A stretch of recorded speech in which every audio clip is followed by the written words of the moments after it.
End gold buyers, మీ కష్టాల్లో నమ్మకమైన మీ ఆత్మీయ నేస్తం.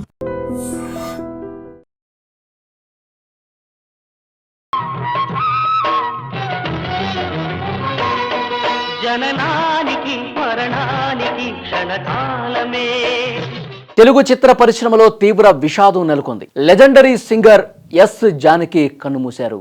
టాలీవుడ్ ఇండస్ట్రీ తీవ్ర విషాదం చోటు చేసుకుంది. లెజెండరీ సింగర్ ఎస్ జానకి చనిపోయినటువంటి విషయం తెలిసి ప్రతి ఒక్కరూ బాధపడ్డారు. కొన్నాళ్లుగా వృద్ధాప్య సమస్యలతో బాధపడుతున్నారు ఆమె. మైసూరు ఆసుపత్రిలో చికిత్స పొందుతూ జానకి తుదిశ్వాస విడిచారు. ఎస్ జానకి ఒక చిన్న పాపలా ఆమె పాడగలదు, అందరికీ తెలుసు. ఎలాంటి సందర్భానైనా సరే తన గళంలో పలికించగలదు. జానకి తన 60 సంవత్సరాల పైన సినీ జీవితంలో తెలుగు, తమిళం, మలయాళం, కన్నడ భాషల్లో దాదాపు 50,000కు పైగా పాటలు పాడారు. వీటిలో మలయాళం, కన్నడ భాషల్లో పాడినవే ఎక్కువగా ఉన్నాయి. ఈమె ఉత్తమ గాయనిగా జాతీయ పురస్కారం 4 సార్లు, వివిధ రాష్ట్రాల నుంచి 31 సార్లు అవార్డులు పొందారు ఆమె. తెలుగు చలనచిత్ర సంగీత చరిత్రలో ప్రత్యేకమైన గుర్తింపు సంపాదించుకున్నారు ఎస్ జానకి. ముఖ్యంగా దక్షిణ భారత సినీ పరిశ్రమలో తన అద్భుతమైనటువంటి స్వరంతో కొన్ని దశాబ్దాల పాటు శ్రోతలను ఓలలాడించిన మహోన్నత గాయనిగా ఆమె పేరు తెచ్చుకున్నారు. సినీ అభిమానులు, సంగీత ప్రియులు ఆమెను గౌరవంగా జానకమ్మ అని పిలుచుకుంటారు. జానకమ్మ 1938 ఏప్రిల్ 23న ఆంధ్రప్రదేశ్లోని గుంటూరు జిల్లా రేపల్లె తాలూకా పల్లపట్ల గ్రామంలో జన్మించారు. ఆమె తండ్రి ఉపాధ్యాయుడు కావడంతో ఉద్యోగరీత్యా కరీంనగర్ జిల్లాలోని సిరిసిల్లలో ఉండేవారు. చిన్నతనం నుంచే సంగీతంపై ఉన్న ఆసక్తితో నాదస్వరం విద్వాంసుడు పైడిస్వామి వద్ద సంగీతంలో ప్రాథమిక శిక్షణ పొందారు. 3వ ఏట నుంచి అనేక కార్యక్రమాల్లో పాల్గొన్నారు ఆమె. 1957లో తమిళ చిత్రం విధియిన్ విలయట్టు ద్వారా ఆమె గాయనిగా ప్రస్థానాన్ని ప్రారంభించారు. ఈ చిత్రానికి టి చలపతిరావు సంగీతం అందించారు. అదే ఏడాది ఎమ్మెల్యే సినిమాలోని నీ నవ్వే నీ జగాన అనే పాటతో తెలుగు ఇండస్ట్రీలోకి అడుగుపెట్టారు. ఆ తర్వాత ఆమె అసలు వెనుదిరిగి చూడలేదు.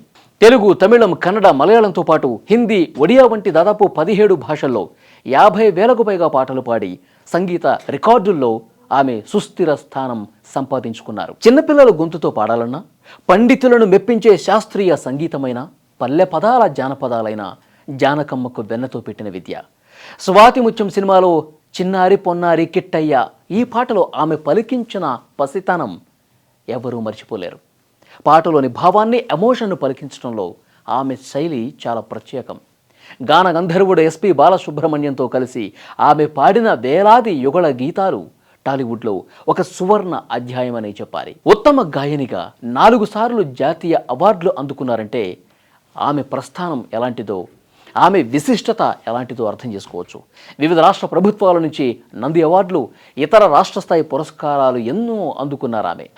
మైసూరు విశ్వవిద్యాలయం నుంచి గౌరవ డాక్టరేట్ కూడా వచ్చింది.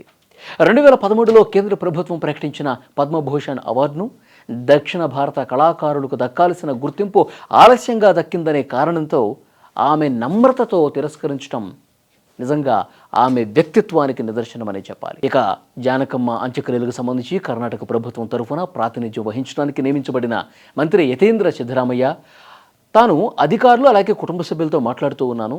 ప్రజలు తమ చివరి నివాళి అర్పించేందుకు జానకి గారి పార్థివ దేహాన్ని మైసూరు నగరంలోని మహారాజా కళాశాల మైదానంలో ఉంచుతారని తెలిపారు.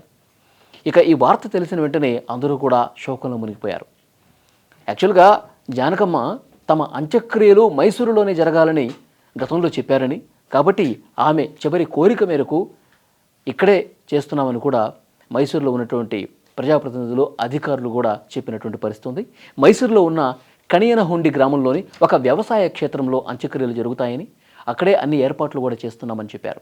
సో ఈ సాయంత్రం వరకు ఈ ఏర్పాట్లన్నీ కూడా పూర్తవుతాయి. అంత్యక్రియలకు సంబంధించి ఈ ఏర్పాట్లన్నీ కూడా వేగంగా జరుగుతున్నాయి. జానకమ్మ లేని లోటు ఎవరూ తీర్చలేరు. జానకమ్మ పాడినటువంటి పాటలు, ఆమె పలికించిన హావభావాలు, ఆమె చూపించినటువంటి విభిన్నత ఏ గాయని కూడా ఇంతవరకు అలాంటి స్థాయికి చేరుకోలేదని చెప్పాలి. సో అలాంటి గొప్ప గాయని ఈరోజు లేరు అనటం నిజంగా చాలా బాధకు గురి చేసే అంశం.